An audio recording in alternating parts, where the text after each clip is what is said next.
Assalamualaikum warahmatullahi wabarakatuh. Kepada yang terhormat Bapak atau Ibu dosen penguji uji kinerja pada PPG Transformasi Pendidikan Agama Islam tahun 2025.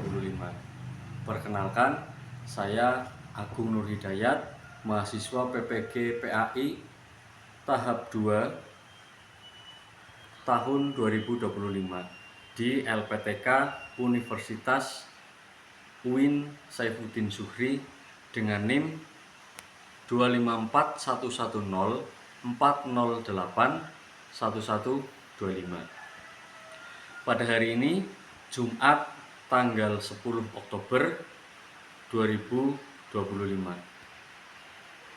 saya akan melaksanakan uji kinerja di SD Negeri Semaya, Kecamatan Karanglewas, kelas 6 dengan materi halal dan haram. Terima kasih, selamat menyaksikan. Assalamualaikum warahmatullahi wabarakatuh. Waalaikumsalam warahmatullahi wabarakatuh. Bagaimana kabar hari ini anak-anak? Alhamdulillah baik. Baik, alhamdulillah. Pak Guru absensi dulu ya. Berarti berangkat semua? Sebelum kita mulai pembelajaran, Pak Guru akan memeriksa kerapihan, kebersihan, baik itu pakaian, kerapihan pakaian, meja maupun tempat duduk. Coba berdiri semuanya. Cek baju masing-masing, celana masing-masing sudah rapi atau belum, ya belum dirapikan. Oke, sudah rapi, silakan duduk kembali.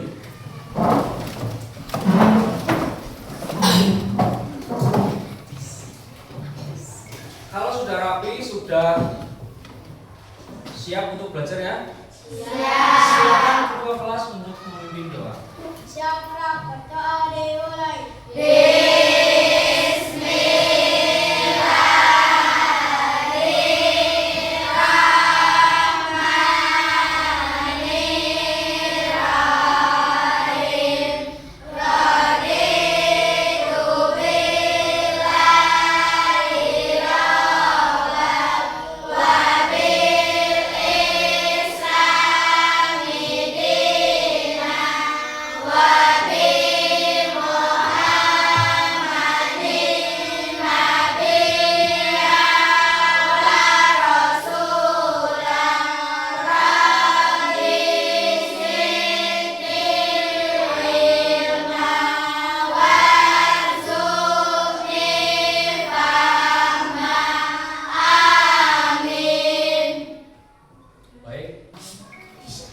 Baik, untuk meningkatkan rasa nasionalisme kita serta cinta tanah air kita, maka sebelum pembelajaran marilah kita menyanyikan lagu Indonesia Raya. Silakan anak-anak berdiri semuanya.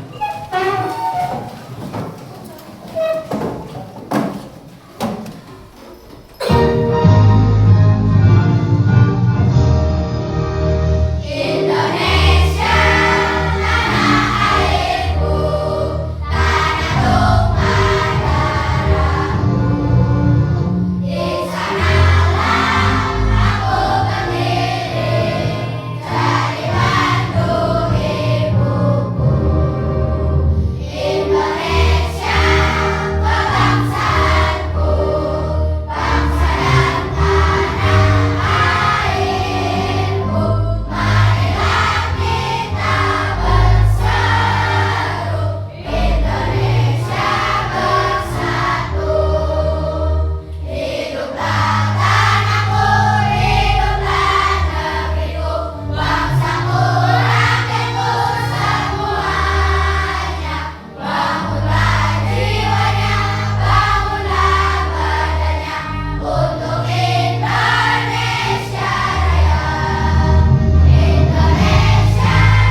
Baik, setelah kita menyanyikan lagu Indonesia Raya, marilah kita membaca surah Al-Ikhlas sebagai pembiasaan kita sebelum mulai pelajaran. Bismillahirrahmanirrahim. Qul huwallahu ahad, Allahus samad, lam yalid wa lam yulad, wa lam yakul lahu kufuwan ahad. Baik, selanjutnya untuk agar kita lebih semangat ya, kita melaksanakan apa sih namanya ice breaking dengan melakukan tepuk semangat dan juga tepuk 7 kebiasaan anak Indonesia. Mari kita melaksanakan atau melakukan tepuk semangat dulu. 1, 2, 3. Tepuk semangat. Semangat, semangat.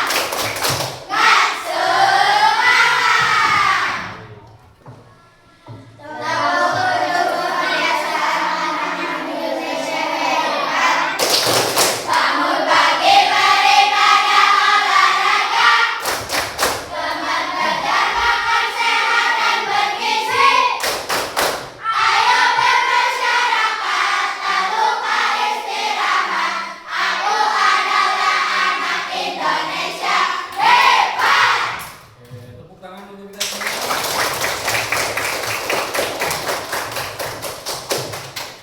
Jadi untuk pembelajarannya kemarin kita itu sudah membahas mengenai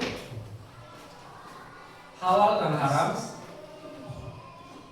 Tetapi yang kemarin itu baru sampai ke bab mengenai dalil-dalil maupun dari hadis ataupun dari Al-Quran.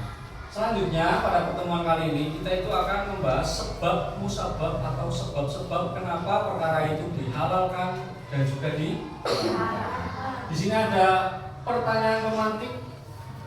Yang pertama, mengapa sesuatu itu diharamkan atau dihalalkan? Kira-kira kenapa itu kok halal, kenapa itu kok haram? Itu pasti ada sebabnya.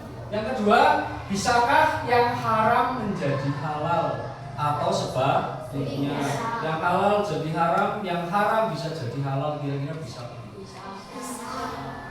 Bisa? Nah, coba kita lihat slide selanjutnya. Slide selanjutnya itu ada sebab-sebab halal dan haram. Yang pertama, dari zat asal. Yang kedua dari sifat asal. Dan yang ketiga dari proses. Nah, jadi ada 3 sebab-sebabnya. Yang pertama zat asal, sifat asal, lalu prosesnya. Jadi tujuan pembelajaran kita pada pertemuan kali ini adalah siswa dapat menjelaskan sebab-sebab halal dan haram. Jadi harus tahu nanti sebab-sebabnya apa. Kenapa sesuatu diharamkan atau dihalalkan. Yang pertama, zat asal. Jadi zat asal itu halal atau haram karena zatnya. Hukum tersebut telah ditetapkan kehalalan atau keharamannya dalam kitab suci Al-Quran dan hadis. Jadi kalau di Al-Quran dan di hadis sudah disebutkan itu haram, maka akan tetap haram karena zat. Contoh yang halal ini ada kurma, anggur, daging sapi dan lain-lain. Itu yang halal. Berarti kalau diolah menjadi apapun tetap halal. Yang bawah contoh yang haram, ada daging babi, daging anjing, darah dan lain-lain. Jadi kalau misal daging babi, daging anjing, darah itu mau dimasak apapun, misal kayak abon halal apa haram? Halal. Tapi kalau abonnya berupa daging sapi, tapi kalau asalnya daging babi atau daging anjing tetap haram. Jadi itu yang dari zat asal. Selanjutnya yang kedua,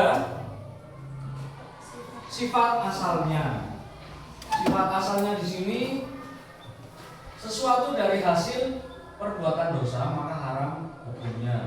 Seperti perbuatan buruk, jahat, terus apa lagi? Judi atau syirik meskipun dengan niat yang baik. Niatnya baik, tetapi itu gimana ya?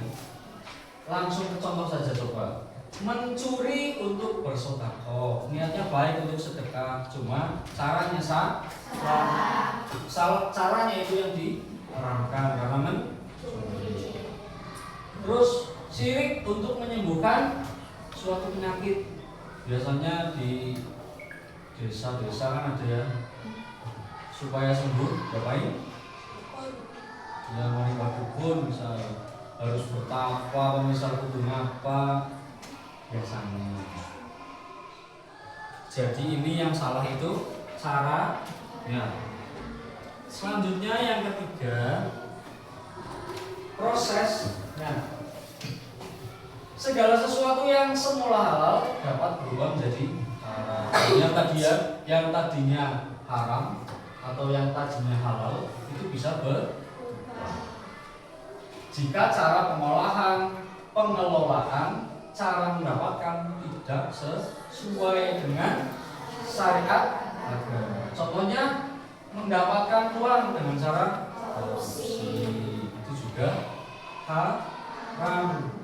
Yang tadinya boleh, uang itu kan halal, tapi karena mendapatkannya dengan cara korupsi maka haram jadinya. Yang tadinya halal menjadi haram. Yang kedua, memasak perkara atau sesuatu yang halal menggunakan alat bekas masak perkara atau sesuatu yang haram. Misal ada kuali atau wajan itu belum disucikan, habis untuk memasak daging anjing. Wajan itu wajah atau kuali bekas untuk memasak daging babi atau anjing. Berarti najisnya najis apa? Belum disucikan. Terus untuk masak daging sapi, otomatis daging sapinya menjadi haram karena terkena najis dari anjing atau babi.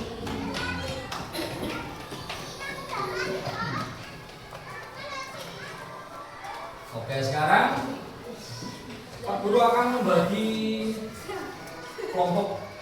Setelah kita tadi belajar mengenai sebab-sebab halal dan haramnya suatu perkara atau suatu benda, Pak Guru akan membagi kelompok menjadi 3. Ada kelompok 1, 2, dan 3. Langsung saja dibagi ini kelompok 1, tengah 2, terus sana terakhir pojok 3. Setelah Pak Guru bagi kelompok,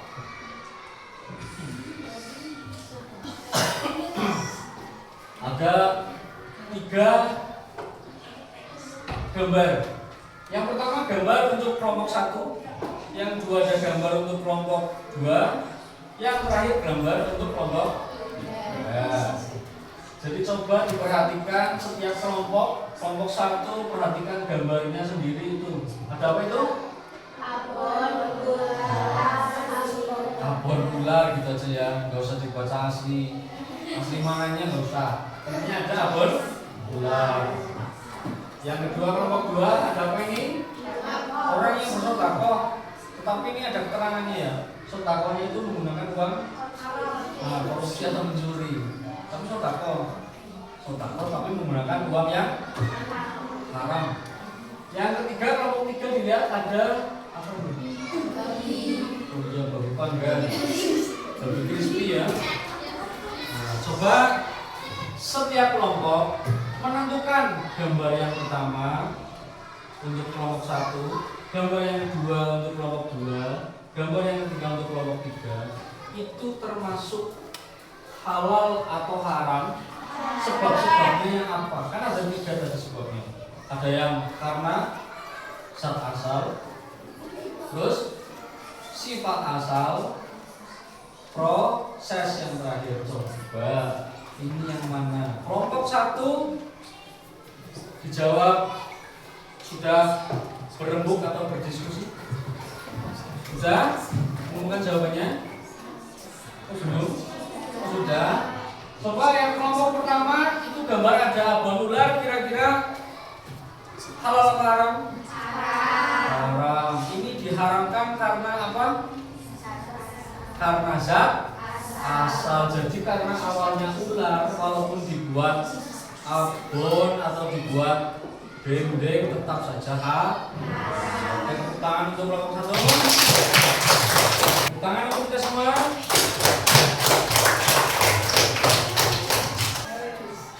Coba dilihat ke depan semuanya. Ini Pak Guru contohkan ya. Ini ada tugas kelompok. Tugasnya apa?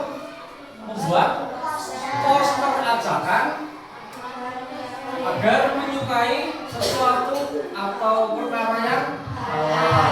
Ini Pak Guru bikin contoh. Coba dibaca bareng-bareng. Contoh posternya. Minumlah kopi karena hidup butuh inspirasi, bukan halusinasi. Nah, contohnya seperti ini ya. Nanti kamu bikin poster. Pak Guru menyontohkan satu. Karena Pak Guru suka ngopi. Jadinya jangan minum alkohol. Minumlah kopi karena hidup itu butuh inspirasi, bukan halusinasi. Oke? Nah, sekarang kemarin kan Pak Guru sudah memberikan kertas kertas astro ya. Coba dikeluarkan kertasnya. Kertas astronya dikeluarkan. Terus alat-alatnya seperti gunting, warna, lem, alat tulis dikeluarkan semua.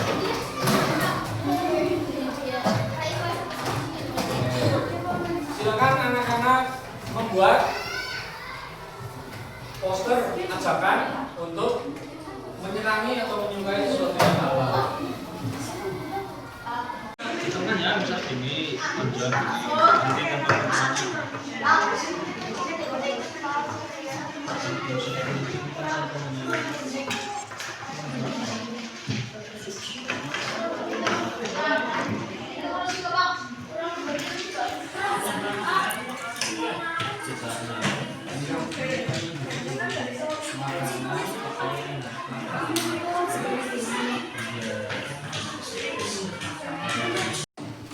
Baik, sudah selesai semuanya ya? Sudah. Sekarang kalian mempresentasikan hasil dari kelompok masing-masing. Coba dari kelompok 1 silakan masuk depan untuk mempresentasikan hasil membuat poster.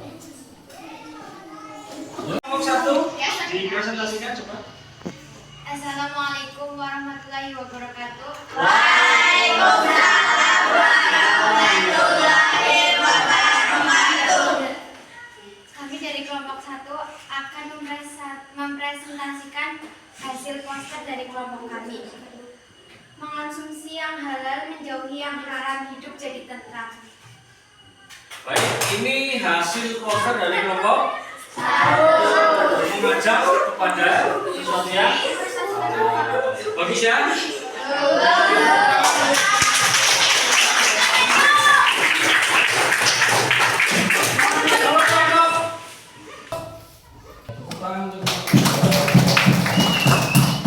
Baik, setelah kalian mengerjakan membuat poster setiap kelompok, berarti itu secara kelompok ya tugasnya. Sekarang kalian akan mendapatkan tugas secara mandiri. Jadi ini dikerjakan masing-masing siswa. Oke.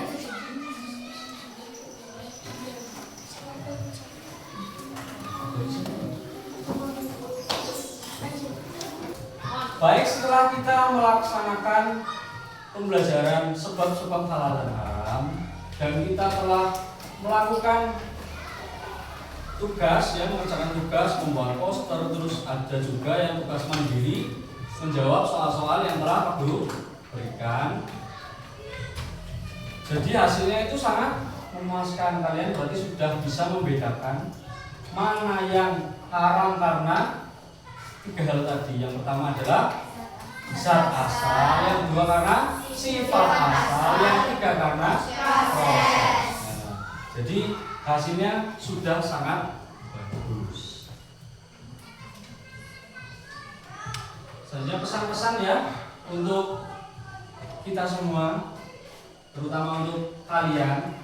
Anak-anak ingatlah bahwa halal itu baik, bersih dan menyenangkan. Jadi kita harus selalu dalam kehidupan sehari-hari itu memilih sesuatu yang halal, karena halal itu baik, bersih dan menyenangkan. Karena itu perintah dari Allah Subhanahu wa Ta'ala. Jadi mari kita biasakan hidup dengan cara yang halal, menjauhi yang haram, dan selalu taat pada aturan Allah Subhanahu wa Ta'ala. Baik, demikian pertemuan kali ini. Cukup sekian. Wabillahi minta maaf apabila banyak salah, banyak kekurangan. Terima kasih. Wassalamualaikum warahmatullahi wabarakatuh. Waalaikumsalam.